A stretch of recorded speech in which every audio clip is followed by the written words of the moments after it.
ক্লাসটা এসে ঠান্ডা করে নেবে না, গরম তো প্রচুর।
কি খবর প্রিয় তারকা শিক্ষার্থীরা, বাংলা প্রথম পত্রের আরো একটা ক্লাসে তোমাদের সবাইকে স্বাগতম জানাচ্ছি। সবাই খুব দ্রুত ক্লাসে জয়েন হয়ে যাও। আমরা আমাদের বাংলা ফার্স্ট পেপারে যে প্রিপারেশন নেওয়ার কথা, আজকে তোমাদের একটু কমন ক্লাস হয়ে যাবে। যারা প্রি অ্যাডমিশন ব্যাচেও আছো, আবার টেস্ট পেপার সলভেও আছো, তো কেন পড়ার ধরনটা একটু সিমিলার হয়ে যাবে।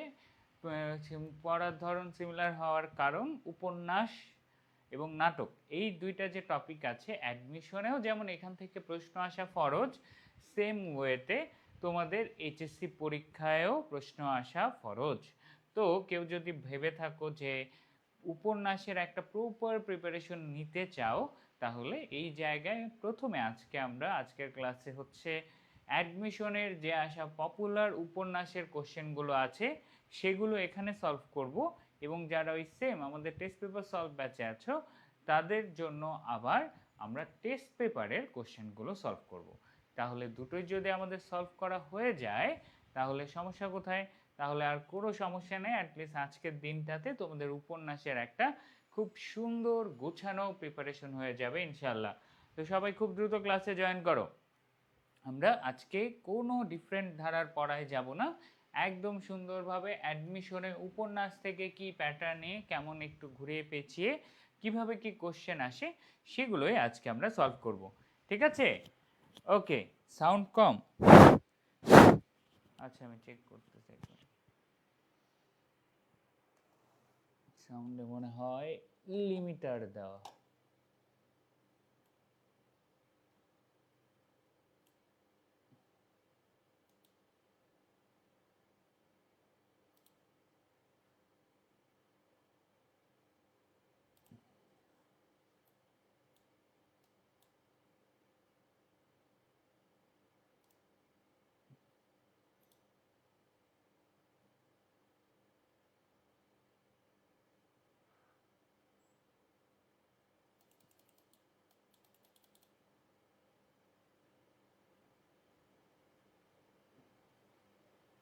হ্যালো হ্যালো, না তাও তো সমস্যা না। আচ্ছা, 1 মিনিট দেখি আমি।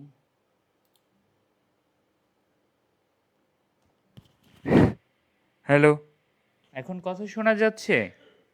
সবাই একটু চেক করো।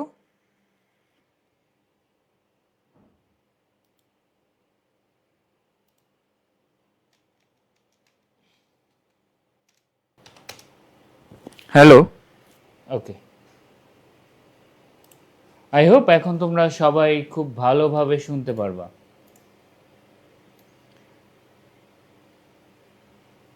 ভয়েস ঠিক আছে এখন? এখন ঠিক মতো শোনা যাচ্ছে? একটু জানাও দেখি আমাকে এখন সব কিছু ঠিক আছে কিনা। যদি ঠিক থাকে তাহলে আমরা চলে যাই পড়ায়, নাকি খুব বেশি হয়ে গেছে শব্দ, এটাও একটু জানাও। এখন ঠিক আছে? ঠিক আছে যেহেতু। ওকে, আমি তাহলে আমাদের পড়াটা আমরা শুরু করে দেই। চলো, প্রথম এমসিকিউ দিয়ে আমরা আমাদের পড়া শুরু করে দিই। বাংলাদেশের কথা সাহিত্যকে আন্তর্জাতিক মানে উন্নীত করার পথিকৃৎ কে ছিলেন?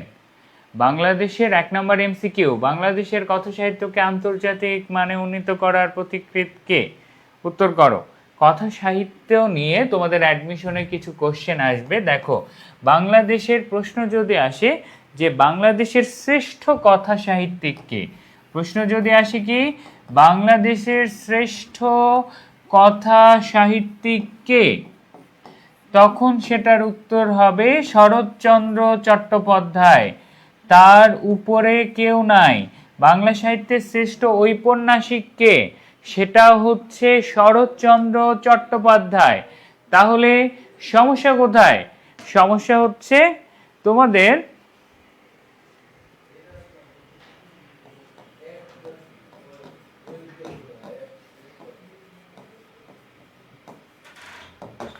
সমস্যা হচ্ছে যে এটাকে আধুনিক ধারায় উন্নীত করা। কি বলো দেখি, এটাকে আধুনিক ধারায় উন্নীত করার চেষ্টা করেছেন কে? আধুনিক ধারায় উন্নীত করার চেষ্টা করেছেন আমাদের সৈয়দ ওয়ালিউল্লাহ। সৈয়দ ওয়ালিউল্লাহ। হুমায়ুন আহমেদ কই থেকে পাচ্ছ? না, বাংলাদেশের শ্রেষ্ঠ বাংলা সাহিত্যের শ্রেষ্ঠ কথা সাহিত্যিক হুমায়ুন আহমেদ নয়, শরৎচন্দ্র চট্টোপাধ্যায়। আর এটাকে আধুনিক করেছেন সৈয়দ ওয়ালিউল্লাহ। কেন? কারণ এই যে তিনি একজন সাহিত্যিক যার লাল সালু উপন্যাসটা বিশ্বের অনেক ভাষায় কি করা হয়েছে? বিশ্বের অনেক ভাষায় অনুবাদ করা হয়েছে। সো নেক্সট কোশ্চেনে চলে যাই। সৈয়দ ওয়ালিউল্লাহ কর্মক্ষেত্রে বিভিন্ন দায়িত্ব পালন শেষে সব লাস্ট কোথায় বসবাস করছিলেন? কোথায় কর্মরত ছিলেন সৈয়দ ওয়ালিউল্লাহ? উত্তর করে ফেলো।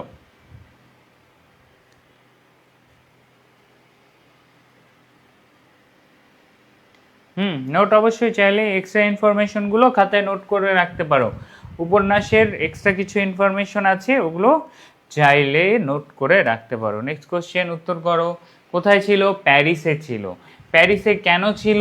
কারণ প্যারিসকে বলা হয় সিটি অফ লাভ। এখানে তিনি বিয়ে করেন। বিয়ে করেন কাকে বলো দেখি? এই প্যারিসে তিনি দীর্ঘদিন স্থাপন করেন। বিয়ে করেন অ্যান ম্যারি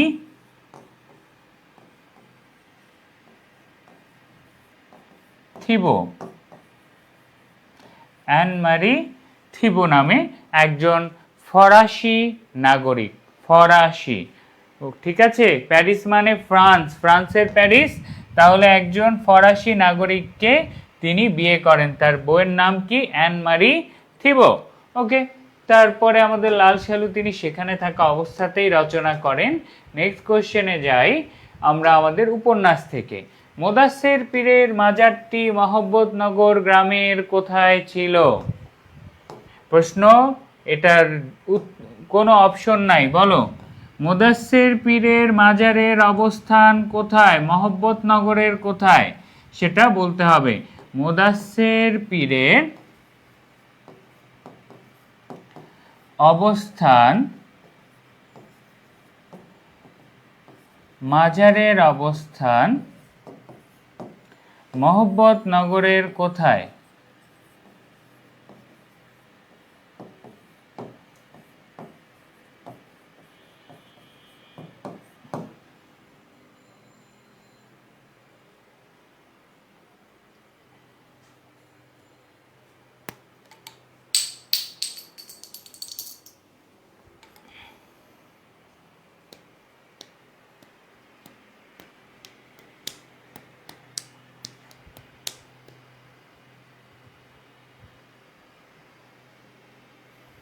কোথায় বলো দেখি?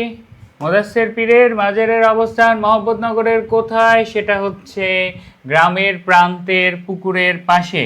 গ্রামের প্রান্তের পুকুরের পাশে। কোথায়? গ্রামের প্রান্তের পুকুরের পাশে। গ্রামের প্রান্তের পুকুরের পাশে এটার অবস্থান। আর নেক্সট কি? মোদাচ্ছের পীরের কবরটির ভেতরটা দেখতে কেমন? সুরঙ্গের মতো। খুবই গুরুত্বপূর্ণ অ্যাডমিশনের দুটো কোশ্চেন। এটা জাহাঙ্গীরনগরে আসছে। আরেকটা কোশ্চেন হচ্ছে তোমাদের ওটা কোথাকার? খুলনা ইউনিভার্সিটির। দুটা কোশ্চেন কি? এক, শালু আবৃত শুধু খুলনা না, এটা আরও এক জায়গায় রিপিট হয়েছে, আমার মনে পড়তেছে না। শালু আবৃত, যখন বলবে শালু আবৃত মাজারটি দেখতে কিসের মতন? অর্থাৎ মাজারের বাইরের দিকটার কথা বলবে বা মাজারটি দেখতে কেমন, তখন উত্তর হবে কি মাছের পিঠের মতো। সেম আবার নেক্সট অ্যাডমিশনের কোশ্চেনে যদি আসে মাজারের ভিতরটা দেখতে কেমন, তখন উত্তর হবে কি, তখন উত্তর হবে সুরঙ্গের মতন। তখন উত্তর হবে কি, তখন উত্তর হবে সুরঙ্গের মতো। ক্লিয়ার? তাহলে কল্পিত মোদাচ্ছের পীরের কবরের ভেতরটা দেখতে সুরঙ্গের মতন, আর বাইরের আবরণের কথা যদি বলে মাছের পিঠের শালু আবৃত মাজারটি দেখতে কেমন, এগুলো যদি আসে তখন কি উত্তর হবে, তখন উত্তর হবে হচ্ছে আমাদের নান আদার দেন কবরের ভেতরটা দেখতে সুরঙ্গের মতো আর বাইরের দিকটা মাছের পিঠের মতন। ক্লিয়ার? ওকে, নেক্সট কোশ্চেনে আমরা চলে যাই। মহব্বতনগর, এটা একটা জ্ঞানমূলক, মুখস্থ করে ফেলো। মহব্বতনগর গ্রামের বিলে কি গাছ ছিল? একটা অশ্বত্থ গাছ ছিল। নেক্সট আসি, উপন্যাস বিশ্লেষকগণ একটি সার্থক উপন্যাসের কয়টি উপাদানের কথা বলেছেন? উপন্যাস বিশ্লেষকগণ একটা সার্থক উপন্যাসের কয়টি বৈশিষ্ট্যের কথা বলেছেন?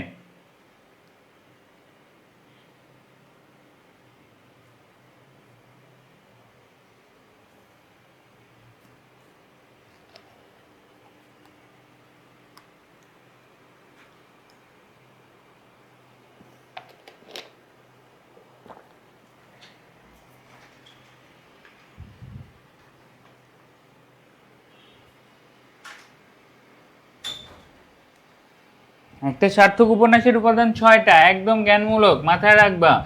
একসাথে এটা নাটকেরও কোশ্চেন আছে। সার্থক উপন্যাসের উপাদান 6টা, সার্থক নাটকের উপাদান 4টা। সার্থক কিসের? সার্থক নাটকের উপাদান 4টা, আর সার্থক উপন্যাসের উপাদান কয়টা? সার্থক উপন্যাসের উপাদান হচ্ছে 6টা। ক্লিয়ার? ওকে, তারপরে চলো আমরা আমাদের নেক্সট কোশ্চেনে চলে যাই। এটা জ্ঞানমূলক কোন অংশ?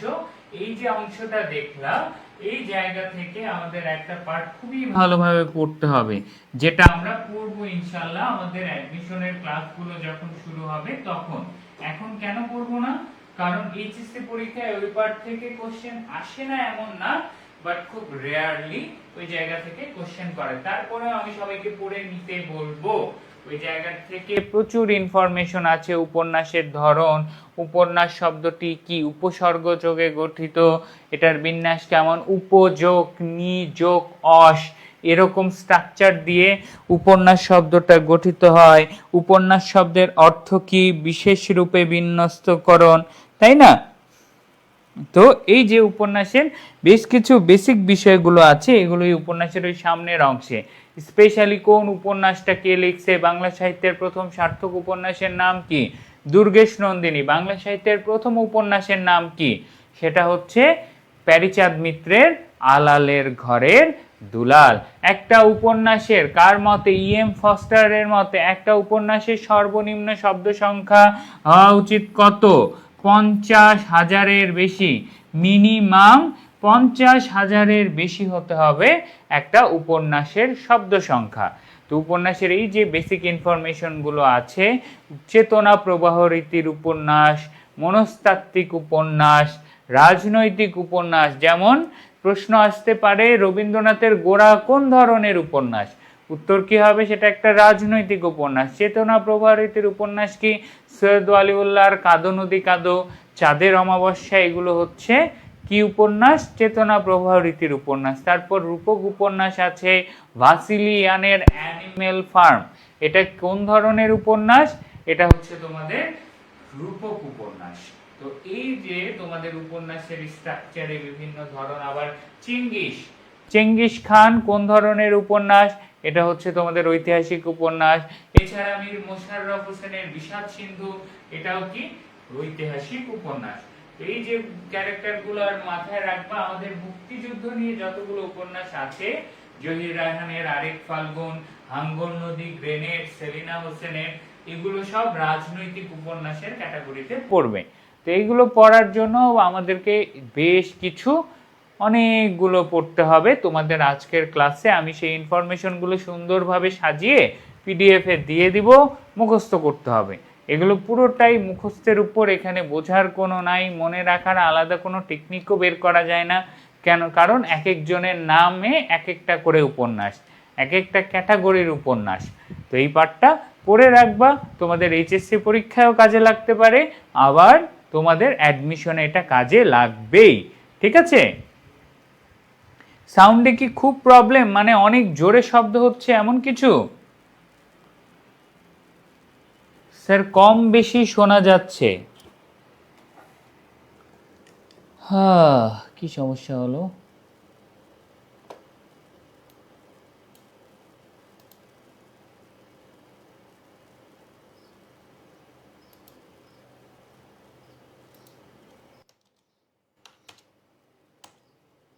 হ্যালো,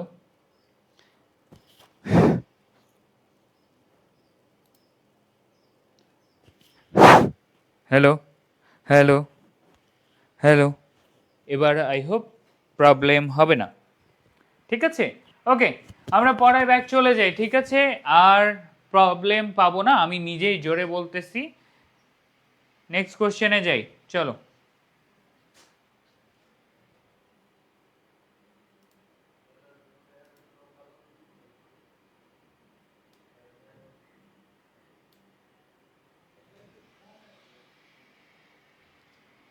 মাইক্রোফোনের মাঝে মধ্যে সাউন্ড অফ হয়ে যায়, শিওর?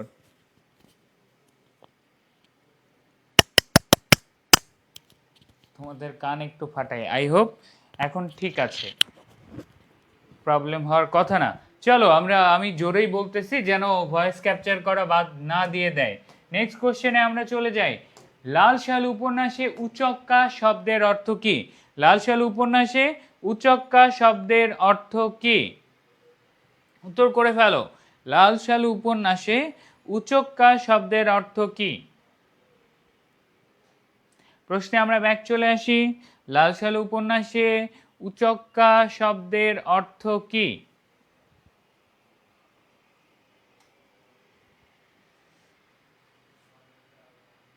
প্রশ্নের উত্তরে ব্যাক চলে আসো।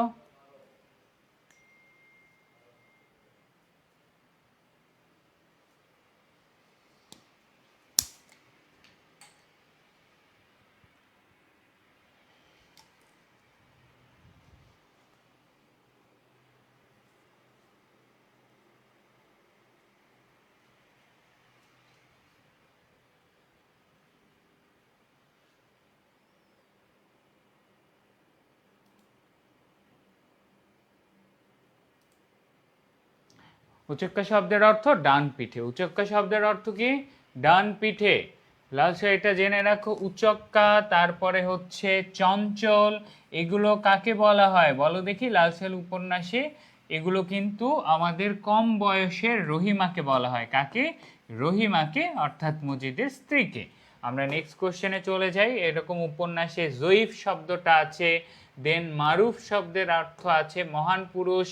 এই যে শব্দার্থগুলো আছে এগুলো একটু আমাদেরকে মনোযোগ দিতে হবে। নেক্সট, লাল সাল উপন্যাসে চোখে বিস্ময়ের ভাব নিয়ে তাহের কাকে দেখছিল? লাল সাল উপন্যাসে চোখে বিস্ময়ের ভাব নিয়ে তাহের কাকে দেখছিল? উত্তর করে ফেলো।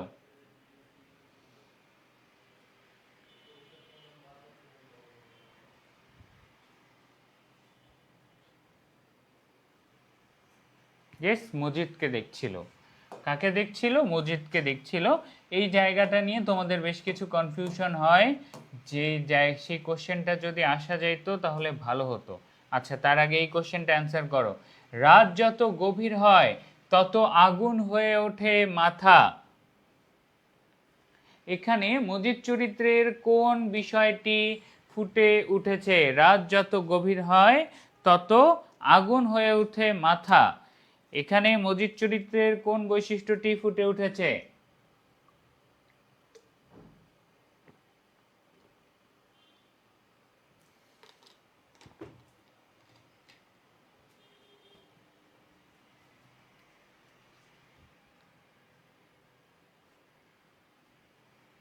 এটার উত্তর কত?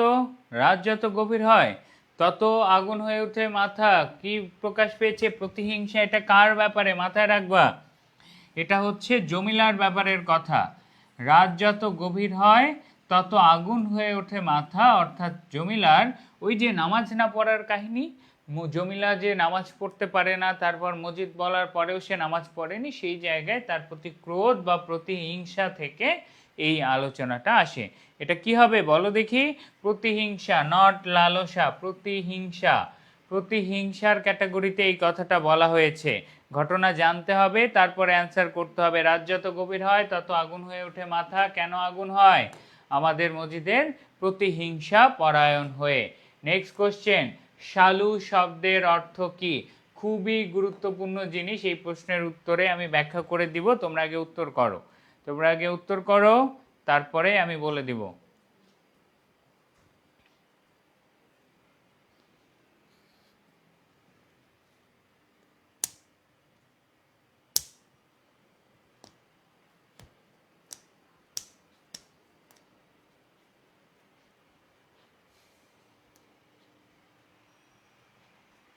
শালু শব্দের অর্থ কি?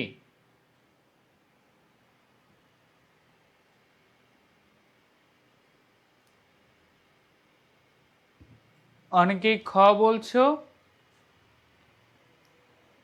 অনেকেই বলছো ঘ।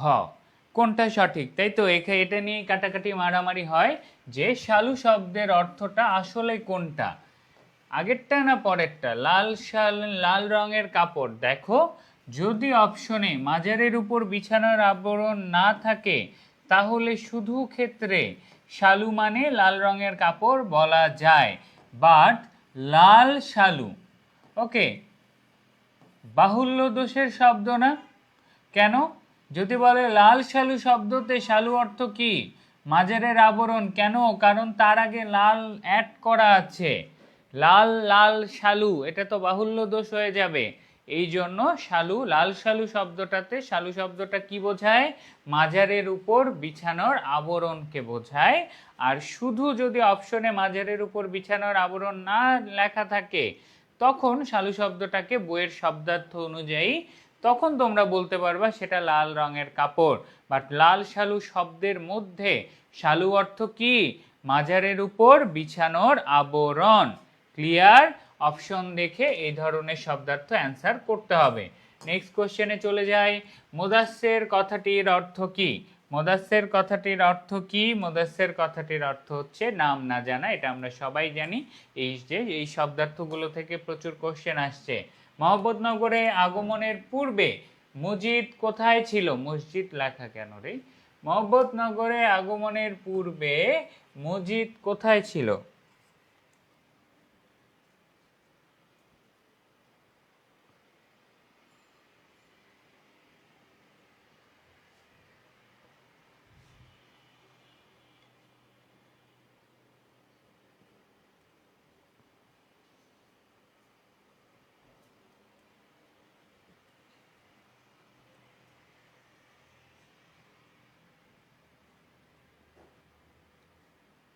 গারো পাহাড়। ইয়েস, মসজিদ কোথায় ছিল?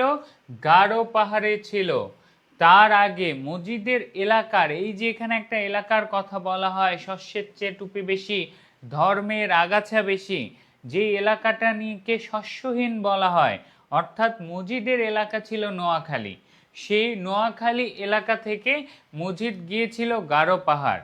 গারো পাহাড় থেকে মসজিদ আসছে কোথায়? মহব্বতনগর। অনেকে ভুল করে ফেলো যে শস্যের চেয়ে টুপি বেশি, ধর্মের আগাছা বেশি, এইটা মনে হয় গারো পাহাড়। না, মসজিদের এলাকাটা হচ্ছে এমন জায়গা যেই এলাকায় শস্যের চেয়ে টুপি বেশি, ধর্মের আগাছা বেশি।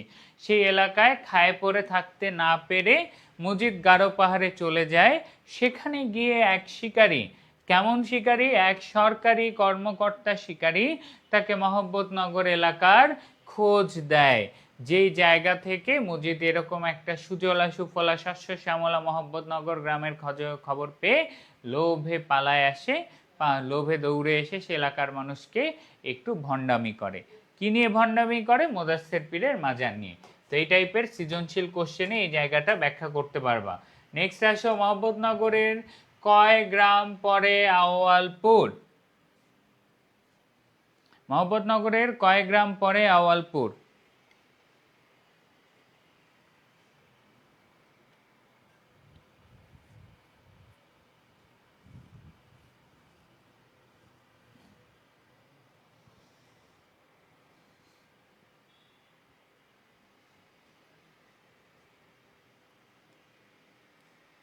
ইয়েস 3 গ্রাম পর। দেখো এখানে দূরত্ব নিয়ে বেশ কিছু কোশ্চেন আছে, তো এটা তোমাদের দুইটার জন্যই অনেক কাজে লাগবে। মহব্বতনগরের কয় গ্রাম পরে? 3 গ্রাম পরে আওয়ালপুর। তারপর মধুপুর গড় থেকে গারো পাহাড়ের দূরত্ব কত? মধুপুর গড় টু গারো পাহাড় দূরত্ব কত? মধুপুর গড় থেকে গারো পাহাড়ের দূরত্ব হচ্ছে 3 দিনের পথ। কয় দিনের পথ? 3 দিনের পথ। এছাড়া বড় নদীর মহব্বতনগর থেকে বড় নদীর দূরত্ব কত? মহব্বতনগর থেকে মহব্বতনগর টু বড় নদীর দূরত্ব কত? সেটা হচ্ছে 4 গ্রাম পর। 4 গ্রাম পর হচ্ছে বড় নদী, 3 গ্রাম পর হচ্ছে আওয়ালপুর, এবং মধুপুর গড় থেকে গারো পাহাড়ের দূরত্ব হচ্ছে 3 দিনের পথ। এটা একদম বেসিক ডিস্টেন্স রিলেটেড যা যা ইনফরমেশন তোমাদের এই উপন্যাসটাতে আছে সেটা। ওকে, আমরা নেক্সট এমসিকিউ এ চলে যাই। আমাদের পরবর্তী এমসিকিউ হচ্ছে মজিদ জমিলাকে কিসের সাথে তুলনা করে? মজিদ জমিলাকে কিসের সাথে তুলনা করে?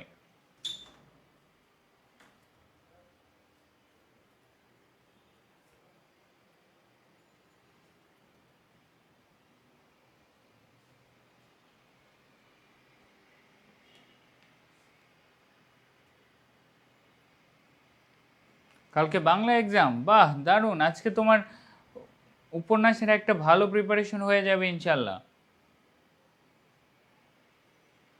ফাহিমা ভুইয়া মজিদ জমিলাকে কিসের সাথে? বেড়াল ছানার সাথে। শুধু এটা না, আরো কিছু তুলনা করে। মজিদ জমিলাকে নাজুক শিশুর সাথে তুলনা করে, বেড়াল ছানার সাথে তুলনা করে। তারপর জমিলার ঘুমকে কিসের সাথে তুলনা করা হয়? জমিলার ঘুমকে কাঠের সাথে তুলনা করা হয়। জমিলার ঘুমকে কিসের সাথে? কাঠের সাথে তুলনা করা হয়। এছাড়া মজিদ জমিলাকে কি বলো দেখি? হরিণের সাথে, শিকারীর আভাস পাওয়া হরিণের সাথেও তুলনা করা হয়। তাহলে জমিলার মজিদ তুলনা করে বেড়াল ছানার সাথে, ছোট্ট শিশুর সাথে বা নাজুক শিশুর সাথে তুলনা করে, জমিলার ঘুমকে কাঠের সাথে তুলনা করা হয়, এবং জমিলার ব্যাপারে জমিলাকে গল্পে লেখক কি শিকারীর আভাস পাওয়া হরিণের চোখের সাথেও জমিলার চোখের তুলনা করেন। এই ছিল আমাদের জমিলার সাথে তুলনা রিলেটেড যা যা ইনফরমেশন আছে। তুমি তো নাজুক শিশু, ছোট্ট শিশু, এই ধরনের চিন্তা ভাবনা কার প্রতি? জমিলার প্রতি। এবং রহিমা কাকে মাতৃস্নেহে লালন পালন করে?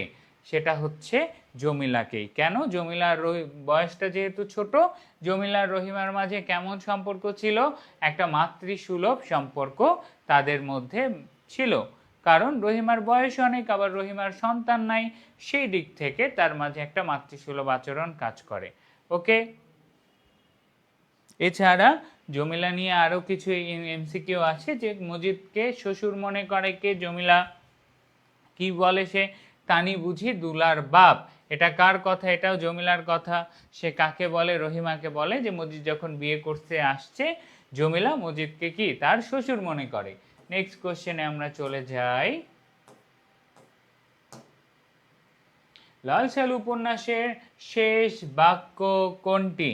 লাল সাল উপন্যাসের শেষ বাক্য কোনটি? অ্যান্সার কর।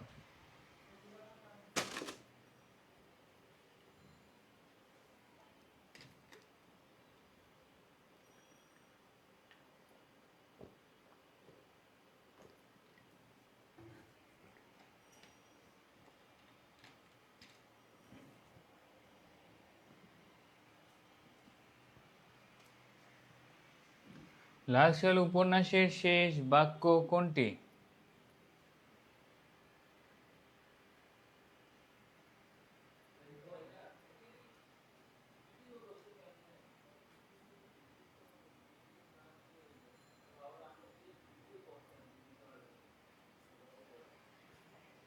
কি হবে?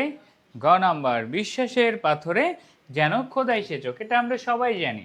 অ্যাডমিশনেও দেখছো যে খুব কঠিন কোশ্চেন আছে, বিষয়টা এমন না। তোমার যদি বেসিক ক্লিয়ার থাকে অ্যাডমিশনের এরকম বেসিক কোশ্চেনগুলো তুমি অনেকই পারবে না কোনগুলো, একটু সাহিত্য রিলেটেড অংশগুলো বেশি ভালো করে পড়তে হবে, তাহলেই হবে। তো বিশ্বাসের পাথরে যেন খোদাই সে চোখ, এটা কার ব্যাপারে বলা আছে? বিশ্বাসের পাথরে যেন খোদাই সে চোখ,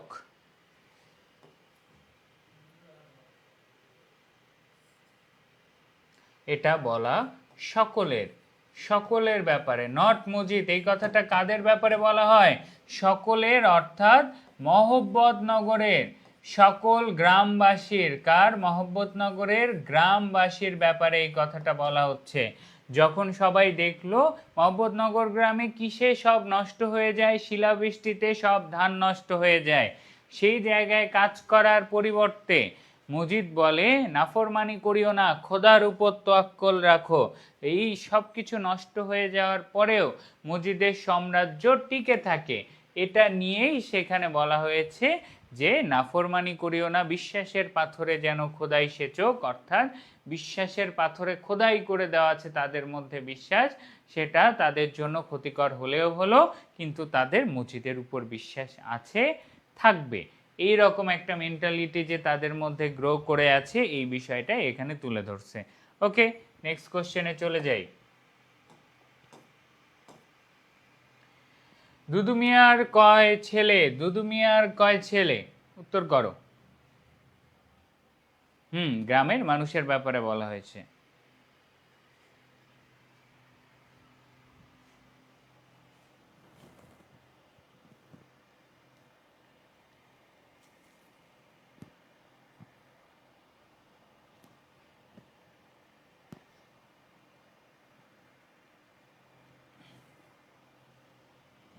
দুদু মিয়ার কয় ছেলে?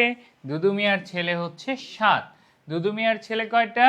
দুদু মিয়ার ছেলে হচ্ছে 7 ছেলের বাপ বলা হয় দুদু মিয়াকে। এরকম লাল সাল উপন্যাসে বেশ কিছু ক্যারেক্টার আছে যাদেরকে নিয়ে কিছু কথা বলা হয়, যেমন কি ধলা মিয়াকে তানু বিবির ভাই, তাই না? তো এইরকম ক্যারেক্টারে দুদু মিয়ার কয় ছেলে? 7। তারপরে হচ্ছে কলেমা জানো না মিয়া, কলেমা জানো মিয়া, এই কথাটা কাকে বলা হয়? দুদু মিয়াকে বলা হয়। বলে কে? মজিদ। তারপর কলেমা জানিস না বেটা, এই কথাটা কে বলে? এই কথাটা বলে হচ্ছে খালেক ব্যাপারী। কাকে? দুদু মিয়াকে বলে। তারপর এই ব্যাপারীর মক্তবে কাকে পড়ার আদেশ দেওয়া হয়? খালেক ব্যাপারীর মক্তবে পড়ার আদেশ দেওয়া হয় আমাদের দুদু মিয়াকে। এবং লাল সালু উপন্যাসে মানুষের সমবেদনা আকর্ষণের চেষ্টা করে কে? সেটাও হচ্ছে দুদু মিয়া। লাল সালু উপন্যাসে মানুষের সমবেদনা আকর্ষণের চেষ্টা করে কে? দুদু মিয়া। যত্রতত্র খেতে না পাওয়ার কথা বলে কে? সেটা হচ্ছে দুদু মিয়া। সে তার ছোট ছেলেকে নিয়ে সালিশে এসেছিল, এখানে দুদু মিয়াকে নিয়ে এইসব কথা বলা হয়। এটা একটা এমসিকিউ এর জন্য গুরুত্বপূর্ণ ক্যারেক্টার। নেক্সট আসি আমরা। মজিদের ভাষায় স্ত্রী লোকদের সন্তান হয় না কেন? মজিদের ভাষায় মেয়েদের সন্তান হয় না কেন?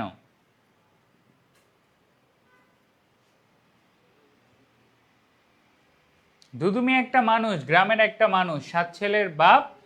তারপরে ওই যে সে কলেমা জানে না, কলেমা পড়তে পারে না, মজিদ তাকে ব্যাপারীর মক্তবে পড়ার আদেশ দেয়। সে গরিব মানুষ, সব জায়গায় খেতে না পাওয়ার কথা বলে। সে বলে গরিব মানুষ খেতে পায়নি, এই কথাটা কার? দুদু মিয়ার। ওকে, ক্লিয়ার। নেক্সট চলে আসি। মজিদের ভাষায় স্ত্রীলোকদের সন্তান হয় না কেন? পেটে বেরি পড়া। এটা হচ্ছে মজিদের আজকে আমাদের লাস্ট উপন্যাস থেকে জ্ঞানমূলকের যে টপিক, যেটা আমরা প্রপারলি একটু ডিসক্রাইব করব, সেটা হচ্ছে মজিদের থিওরি অফ বেরি। মজিদের থিওরি অফ বেরি থেকে অ্যাডমিশনে এ পর্যন্ত 4-5টা কোশ্চেন আসছে। থিওরি অফ বেরি মানে কি? তো মজিদ, এই জায়গায় কাহিনী জানতে হবে আমাদের কাদের? এই জায়গায় আমাদের আমেনা বিবি। কার বলো দেখি? আমেনা বিবি আর খালেক ব্যাপারীর সংসার সম্পর্কে জানতে হবে। প্রথমে ওটার একটু কনসেপ্ট জানতে, আমাদের যে খালেক ব্যাপারী আছে, সেই খালেক ব্যাপারীর কি কাহিনী? আমাদের খালেক ব্যাপারী বিয়ে করছে আমেনা বিবিকে। মাত্র কত বছর বয়সে? 13 বছর বয়স যখন আমেনা বিবির, তখন তার বিয়ে হয়েছে। আমেনা বিবির বর্তমান বয়স কত? 30 বছর। তাদের সংসার কত বছরের? 17 বছরের সংসার। খালেক ব্যাপারী 17 বছরের সংসারে তার কোনো কি নাই? বাচ্চা নাই। অর্থাৎ কার বাচ্চা নাই? শুধুমাত্র আমাদের খালেক ব্যাপারীর বাচ্চা আছে, তার বউ কি বউ আমিনা বিবির বাচ্চা হয় না। অপরদিকে আমিনা বিবি হচ্ছে প্রথম পক্ষ বা ফার্স্ট ওয়াইফ, দ্বিতীয় পক্ষ বা সেকেন্ড ওয়াইফ হচ্ছে খালেক ব্যাপারীর তানু বিবি। তানু বিবি প্রতি বছরে বছরে একটা করে বাচ্চার জন্ম দেয়। এটা দেখে খুব হিংসায় পড়ে যায় আমাদের আমিনা বিবি, কষ্ট হয় আর কি যে তার সন্তান হয় না। সেই জন্য সে কার কাছে পানি পোড়া পেতে চায়? আউয়ালপুরের পীরের কাছে পানি পোড়া চেতে চায়। এখন আউয়ালপুরের পীর তো হচ্ছে একটা ভণ্ড, এর সাথে মজিদ পুরো গ্রামের মানুষের ঝগড়া করায় দিয়ে আসছে। আউয়ালপুরের পীরকে ভণ্ড বলে মজিদ কি সবার সাথে ঝগড়া করায় দিয়ে আসছে। এখন আউয়ালপুরের পীরের কাছে সে পানি পোড়া কিভাবে খালেক ব্যাপারী যাবে? মজিদ আর খালেক ব্যাপারী তো এক আটটা, পথ তাদের এক। তো সেই জায়গায় সে হচ্ছে কি বলো দেখি, ধলা মিয়া তানু বিবির বড় ভাইকে, ধলা মিয়াকে তানু বিবির বড় ভাইকে কি আনতে পাঠায়? পানি পোড়া আনতে পাঠায়। এ আবার আরেক শয়তান। এ ভাবে যে গ্রামের মধ্যে মজিদের মতো মানুষ থাকতে আমরা আউয়ালপুরের পীরের কাছে কেন যাব? ধলা মিয়া চলে যায় কার কাছে? মজিদের কাছে পানি পোড়া আনতে। মজিদ তো সব জানে যায়। খালেক ব্যাপারী আর মজিদের বাগবিতণ্ডা হয়। ওই জায়গায় মজিদ আমাদেরকে জানায় যে থিওরি অফ কিসের ব্যাপারে? থিওরি অফ বেরির ব্যাপারে। থিওরি অফ বেরি মানে কি? মেয়েদের সন্তান হয় না, পেটে বেরি পড়ায়। যদি 7 প্যাচ থাকে তাহলে মেয়েদের বাচ্চা হবে, 7 প্যাচের বেশি হলে বাচ্চা হবে না। এখন মজিদের নিজের বউ রহিমারও বাচ্চা হয় না। তো মজিদ তো বলতে, এটা তো আমরা জানি না রহিমারও বাচ্চা হয় নাই, জমিলারও বাচ্চা হয় না। আমরা তো জানি না এখানে বন্ধাকে। এমন হইতে পারে মজিদেরই পাওয়ার নাই, তাই না? হইতে পারে মজিদেরই বাচ্চা দেওয়ার ক্ষমতা নাই, কিন্তু সে তো সেটা বলবে না। সে আরো কাহিনী শুরু করে কি, যে বলে রহিমার পেটে 14 প্যাচ। তার বউ রহিমার সন্তান হয় না কেন? মজিদের মতে তার পেটে প্যাচ কয়টা? 14 প্যাচ, ডাবল প্যাচ। অর্থাৎ আমার বউয়ের এতগুলা প্যাচ, আমার বউয়ের আর বাচ্চা বের করা পসিবল না, হবে না। সে আগেই নিজেকে ঠিক করে নেয়। তারপরে বলে যে যদি 7 প্যাচ যদি থাকে আমিনা বিবির, তাহলে সেই প্যাচ সে খুলে দিবে। তারপর এক শুক্রবার আমিনা বিবিকে সারা একটা দিন না খাইয়ে কয়টা পাক দিতে বলা হয়? মাজারের 7টা পাক দিতে বলা হয়। 2.5 পাক, অর্থাৎ 2 পাক এবং তারপরে 3 পাকের অর্ধেক। 2.5 পাক বা 3 পাকের অর্ধেক, 3 নাম্বার পাকটার অর্ধেক গিয়ে আমাদেরকে, আমাদের আমিনা বিবি অজ্ঞান হয়ে পড়ে যায়। আমিনা বিবিকে কি দেওয়ায় মজিদ? খালেক ব্যাপারীকে তালাক দেওয়ায়। তারপর একটা আছে, এটা ছিল নিশানা। এই নিশানা কোনটাকে বলা হয়? তারপরে আমিনা বিবির কি দেখে ভাসিয়ে কান্না আসে? সেটা হচ্ছে থোতা মুখের তাল গাছ। একটা তাল গাছের সাথে আমিনা বিবির বেশ ভালো সম্পর্ক ছিল। ঠিক আছে, ওকে। তাহলে এই হলো আমাদের টোটাল কি আমিনা বিবির একটা অংশ, যে জায়গা থেকে প্রচুর কোশ্চেন আসে। তারপর আসো আক্কাসের বাবার নাম কি? আরেকটা পার্টও আমরা একটু রিভিশন দিয়ে নিই, দিয়ে আজকের ক্লাসে আমাদের প্র্যাকটিস শেষ। ওকে, আমরা দেন আবার নেক্সট ক্লাসে আসবো একটু নাটক নিয়েও। অ্যাডমিশনের একদম টপ 2-3 জায়গায় আসছে এরকম কিছু মেজর মেজর কোশ্চেন, এবং তার আশেপাশে রিলেটেডে যাব। তোমরা জানো এখন তোমাদের প্রেশার দেওয়ার কোনো নাই। জুলাই হইলেও তোমরা একটা সময় পাইতা, এখন একদম এইচএসসি রিলেটেড কোর পড়াশোনা তোমাদেরকে করতে হবে। মাত্র মে মাসটা চলে গেলেই তোমাদের এইচএসসি পরীক্ষা। আর আমাদের মিলন স্যার যেই ধরনের কাহিনী করা শুরু করছে, আমার মনে হয় না তোমাদের পরীক্ষা পিছাবে। জুনের 7 তারিখ তোমাদের পরীক্ষা হওয়ার সম্ভাবনা অবিসম্ভাবী। দোয়া করো সে যেন পাগলামি করে মে মাসে পরীক্ষা দিয়ে না দেয়। ওকে, তো জুনের 7 তারিখ যেহেতু ঘোষণা আসছে, ওই পর্যন্ত একটু ধৈর্য ধরো। আক্কাসের বাবার নাম কি? আক্কাসের বাবার নাম হচ্ছে মোদাব্বের মিয়া। মাথায় রাখবা, পীরের নাম মোদাসের, আক্কাসের বাবার নাম মোদাব্বের। চয় ছ আর বয় ব, এই দুইটার মাঝে পার্থক্য। সো অপশনে দেখে ভুল করে ফেলিও না। আক্কাসের বাবার নাম হইলে সেটা কি হবে? মোদাব্বের মিয়া। আর আক্কাসের আর আমাদের পীরের নাম হইলে সেটা হবে কি? মোদাসের। ক্লিয়ার? হ্যাঁ, পরীক্ষা আরো এমন একটা অনলাইনে একটা কাহিনী দেখতেছি, এটা হইলে আন্দোলন করে ওরে পিটায় হত্যা করা ছাড়া উপায় নাই। কেমন একটা কথা বলতেছে, মানে আমি এই জিনিসটা আসলে আমাদের দেশটাই এমন, আমরা বাঙালির মেন্টালিটি বা ইন্টেলেকচুয়াল থিঙ্কিং এর ক্ষমতা খুব কম। আমরা শিক্ষিত হইলেও আমাদের আসলে ওই পড়া মুখস্থ করে আমরা শিক্ষিত হই, ইন্টেলেকচুয়ালি থিঙ্ক করে কিছু ইনভেন্ট করে এই ধরনের কথাবার্তা আমাদের ভিতর থেকে আসে না। আমরা যখন এরকম একটা ক্ষমতাসীন জায়গায় যাই, এই কারণে আমরা ডেভেলপ হইতে পারি না। কেন? কারণ যারা শিক্ষিত আসলেই এডুকেশনটাকে কাজে লাগাইছে, তাদের কি এই মুখস্থ করার ক্ষমতা থাকে না, তাদের রেজাল্ট ভালো হয় না, তারা এরকম পজিশনে যাইতে পারে না। আর যারা মুখস্থ করে যায় তারা এই দেশে শাইন করে, তাদের সিরিজ সব কিছু একদম মারাত্মক। এইটাই হচ্ছে আমাদের দেশের সত্যিকারের বাস্তবতা। আসলে কিছু করার নেই। একজন শিক্ষামন্ত্রী তার যদি থিঙ্কিং মাত্র নকল পর্যন্ত টিকে থাকে, তার আসলে শিক্ষামন্ত্রী হওয়ার যোগ্যতা নাই। কারণ শিক্ষামন্ত্রীর কষ্ট হবে এইখানে যে আমি আমার বাচ্চাদেরকে এমন একটা এডুকেশন সিস্টেম দিতে পারি নাই যার কারণে তারা নকল করতে বাধ্য হচ্ছে। তার এইম থাকতো যে আমি এমনভাবে পড়াবো যেন বাচ্চাদের নকল করতে না হয়। সে উল্টা করে কি বলতেছে, এডুকেশন সিস্টেমের ডেভেলপমেন্টের কিছু নাই, আমি সিসিটিভি ক্যামেরা থেকে দেখবো। এটা কি খুব নতুন টেকনোলজি? লাস্ট 12 বছর ধরে সিসিটিভি ক্যামেরা ইনভেন্ট হয়েছে। কত বছর ধরে ইউজ হচ্ছে? 12 বছর ধরে। তো এই নতুন জিনিস ইউজ করে সে কি করবে, তাই না? এরকম একটা খুবই বাজে অবস্থা। আসলে আমরা এই পর্যন্ত দেশের জন্য ফিজেবল কোনো শিক্ষামন্ত্রীই পাইনি। তাহলে আমাদের শিক্ষার উন্নতি কেমনে হবে? আমরাও বাঙালি, নিজেদের যা ইচ্ছা তাই করি এবং আমরা নিজেরাই ভোগান্তির শিকার হই। এটাই আমাদের ভবিষ্যৎ। তাই ওই পড়াশোনা একটু করো, করে এইচএসসি পরীক্ষা পাশ করে দেশের জাতা কলে পড়তে না করলে একটা ভালো রেজাল্ট করে বাইরে চলে যাও, অনেক ভালো। অ্যাটলিস্ট পড়াশোনার একটা ফিল পাবা। ঠিক আছে, যাই হোক, এগুলো কথা বললে অনেক কথা বলা হয়ে যাবে রে। তো আক্কাসের বাবার নাম মোজাব্বের মিয়া। আক্কাস ঝাক্কাস নিয়ে একটা ইনফরমেশন জেনে নাও। আক্কাস মোহাম্মদনগরে কি প্রতিষ্ঠা করতে চায়? স্কুল প্রতিষ্ঠা। সে অন্ধের দেশে আয়না বিক্রি করতে আসছিল। তারপর আক্কাসকে নিয়ে কি বসে? সালিশ বসে। কেন সালিশ বসে? স্কুলের ব্যাপারে। তো সেখানে আক্কাস কোথায় পড়াশোনা করছে এটা সবাই মাথায় রাখবে। আক্কাসের পড়াশোনা করিমগঞ্জের হাই স্কুল। সে ইংরেজি শিখছে কোথায়? সেটা বিলেতে শিখছে। সে ইংরেজিতে কেন গিয়েছিল? সে বিলেত কেন গিয়েছিল?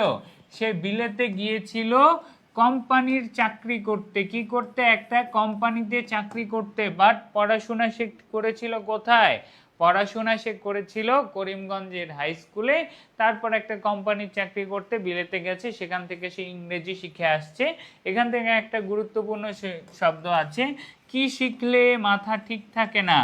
ইংরাজি শিখলে মাথা ঠিক থাকে না। এটা কার উক্তি? মোদাব্বের মিয়ার উক্তি। তারপরে মজিদ একটা কোশ্চেন করে সালিশের মধ্যে, তোমার দাড়ি কই মিয়া? স্কুলের ব্যাপারে কিছু না বলে সে ডিরেক্ট কথা, তোমার দাড়ি কই মিয়া, তুমি না মুসলমানের ছেলে? এই কথা বলে একদম আউট অফ লাইন করে দেয় আমাদের আক্কাসকে।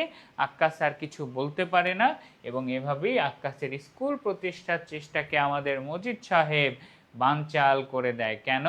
কারণ মজিদ জানে শিক্ষা কি দূর করবে? শিক্ষা অন্ধবিশ্বাস দূর করবে।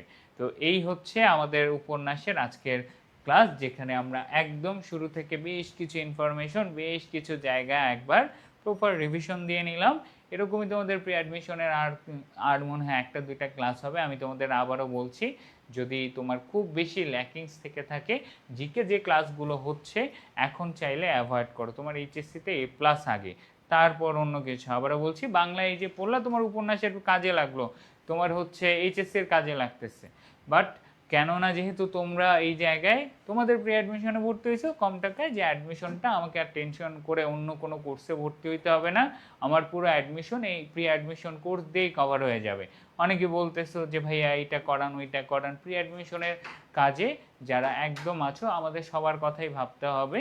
তো সেই হিসেবে আমরা ক্লাস অবশ্যই দিব, অনেক ট্যালেন্টেড বাচ্চা আগেই পড়া শেষ করে রাখছো, তাদের জন্য আমরা ক্লাস অবশ্যই করব। তুমি যদি টপার হয়ে থাকো তোমার জন্য ডেডিকেটেডলি সবগুলো ক্লাসই হবে।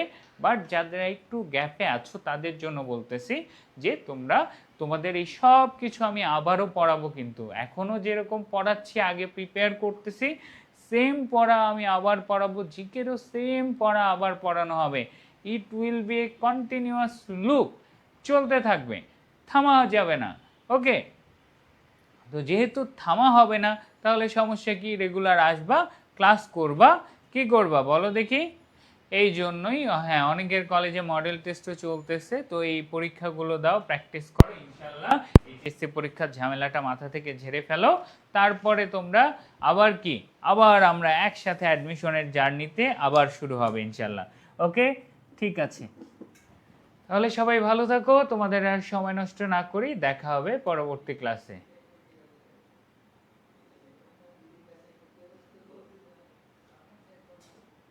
ওকে ইনশাল্লাহ, আল্লাহ হাফেজ। ক্লাসটাতে রিয়াক্ট দিয়ে রাখো, অনেকে নোটিফিকেশন পাইনি, বাচ্চা কাচ্চা কম, অনেক কলেজেই মনে হয় চলছে। ঠিক আছে, ওকে, আল্লাহ হাফেজ, ভালো থাকো।